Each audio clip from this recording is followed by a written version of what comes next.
समय पहली खबर है वो है कि ईरान इजराइल के बीच युद्ध आज 5वें दिन पहुंचा है और इस युद्ध में कई नई चीजें हुई हैं, यहां तक कि ट्रंप G7 छोड़कर चले आए। दोस्तों, मिडिल ईस्ट के अंदर मामला अब काफी गंभीर हो चुका है। नौबत यह आ गई कि G7 समिट में गए अमेरिका के राष्ट्रपति डोनाल्ड ट्रंप को बीच में ही छोड़कर आना पड़ा। आप सब जानते हैं कुछ ही देर पहले पीएम मोदी भी कनाडा पहुंचे हैं G7 समिट के लिए।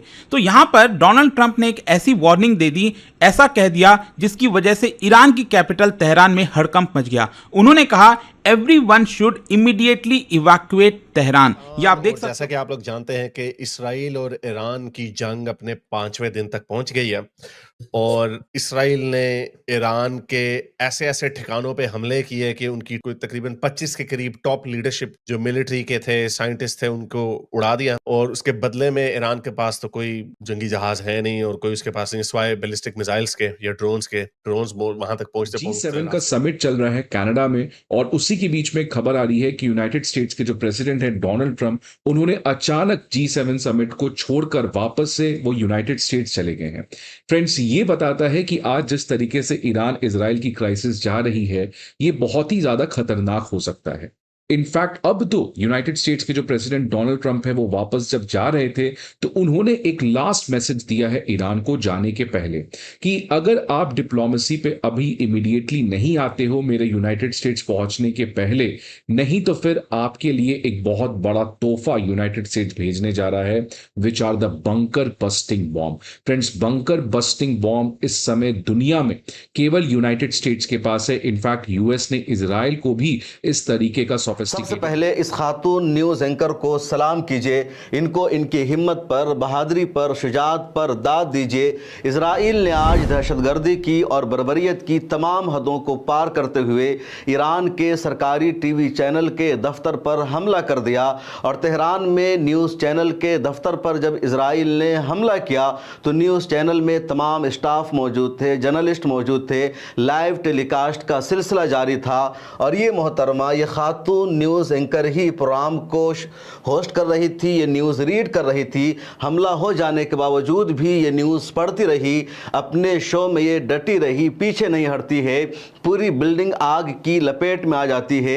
बाहर से देखा जाता है कि बिल्डिंग के चारों तरफ आग के जो शोले हैं वो भड़क गए हैं और जब न्यूज़ रूम में, स्टूडियो में भी आग की लिपटें आने लगी, जब धुआं इनका स्टूडियो हो जाता है तब ये कुछ देर के लिए गायब होती है और दोबारा से ये खातून वापस आ जाती है और दोबारा वापस आने के बाद इन्होंने जो जुमला कहा, जो इन्होंने अपने अल्फाज और जज्बात को शेयर किया, वो पूरी दुनिया में मौजूए बहस बन गया है। दुनिया अगर पाकिस्तान में किसी को भी कोई गलत फहमी है, उसको गलत फहमी से निकलना चाहिए। कोशिश करें कि या तो इजराइल जो है उसका रास्ता रोकें या फिर खुल के ईरान के साथ खड़े हो जाएं और ईरान के साथ मिलकर इजराइल को शिकस्त दें। वरना अगर खुदा न खास्ता इजराइल जो है वो ईरान को ज़ेर करने में कामयाब हो गया तो फिर जो उसका ग्रेटर इजराइल का मंसूबा है वो उस पर अमल दरामद करेगा। कुछ लोगों का ख्याल है जी कि ये इजराइल ने जो अटैक किया है ईरान पे, इसका मकसद रजीम चेंज है। मैं इससे इत्तेफाक नहीं करता।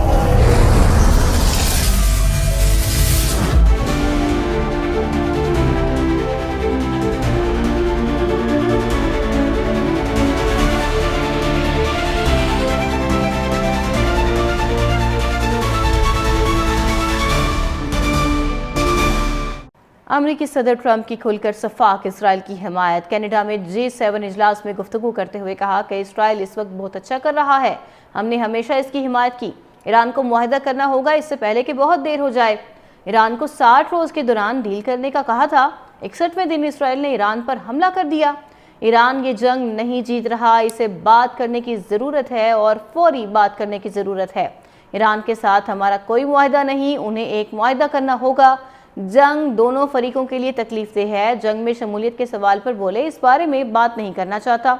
बहुत से सोशल मीडिया पर यह खबर फैलाई जा रही है कि पाकिस्तान ने यह बोला है ईरान को कि अगर इसराइल ने अपने न्यूक्लियर वेपन का इस्तेमाल ईरान के अंदर किया तो पाकिस्तान अपने न्यूक्लियर वेपन का इस्तेमाल इसराइल के अंदर करेगा। इस बात के अंदर कितनी सच्चाई है? क्या वाकई पाकिस्तान का एटम बम इसराइल को हिट करने जा रहा है? और जिस तरह से ईरान ने आज इसराइल के ऊपर ताबड़तोड़ हमले किए और इसराइल बिल्कुल ऐसे नजर आ रहा था जैसे किसी गजा को हम देख रहे हैं। कारमा का जो कॉन्सेप्ट है वो एक दफा फिर फिर से हमें दिखने में नजर आया। जो हाल इसराइल ने फ़लस्तीन का किया, ईरान ने वही हाल जो है इसराइल का कर दिया। लेकिन जो अहम बात है जिसकी तरफ मैं आपको तवज्जो दिलाना चाहती हूँ कि आज ईरान का इंटेलिजेंस का जो चीफ है वो मारा गया है। ईरान के अंदर जो है रजीम चेंज करने की इसराइल बात कर रहा है। इस वक्त भरपूर कोशिश की जा रही है अमेरिका और इसराइल की जानिब से कि ईरान के अंदर जो है रजीम चेंज किया जाए। और इसराइल ने मोसाद एजेंटों की वीडियो जारी कर दी है। इसराइल की जासूसी एजेंसी की जानिब से जारी की गई वीडियो। आपको ये भी पता होना चाहिए कि ईरान के बाद पाकिस्तान की बारी है, इसराइल हमें छोड़ेगा नहीं। मोसाद के एजेंट पहले ही सुना है कि ईरानियन ऑयल फैसिलिटीज को इसराइल ने बॉम्ब किया है, ये सच बात है? बिल्कुल उन्होंने किया। क्या समझते हैं आप कि आइंदा दिनों में ये जंग मजीद फैलेगी और क्या ईरान मज़ाहमत से रोक सकता है? हमारे नेतन्याहू, उन्होंने याहू बोल दिया है। आपको मालूम है जब वो याहू बोलते हैं एक आधा बॉम्ब इधर उधर फेंक देते वो। अब उन्होंने बोल दिया याहू बोलते हुए कि भाई वो पाकिस्तान को बॉम्ब करेंगे। ईरान के मज़ाइल हैं वो तेल अवीव को, हैफा को, यरूशलेम को और इसराइल के दीगर जो शहर हैं उनको हिट कर रहे हैं, जिसकी वजह से अब नेतन्याहू जो है वो चाहता है कि किसी तरीके से उसको जो अमेरिका की मदद मिल जाए, क्योंकि अमेरिका के पास ऐसे जदीद हथियार हैं जिनसे कि जो उनके ईरानी फौज के जो बंकर हैं बहुत ज़ेर ज़मीन है, अंडरग्राउंड है, वहाँ तक इसराइल के अभी तक बम नहीं पहुँच पा रहे और उनकी जो बहुत सी अहम फैसिलिटीज़ हैं उनको वो हिट नहीं कर पा रहे। तो अब नेतन्याहू की पूरी कोशिश है कि वो इसमें अमेरिका को मुलव्वस करे।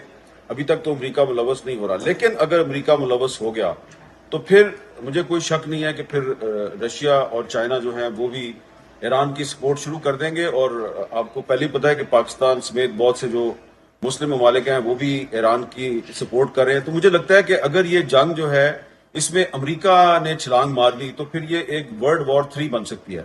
इसलिए कोशिश करनी चाहिए, तमाम जो स्टेक होल्डर्स हैं उनको कोशिश करनी चाहिए कि इसराइल को रोके। इसराइल रुकेगा तो ईरान रुकेगा, अगर इसराइल नहीं रुकेगा तो ईरान जो है वो यूनिलैटरली कोई सीज फायर तो नहीं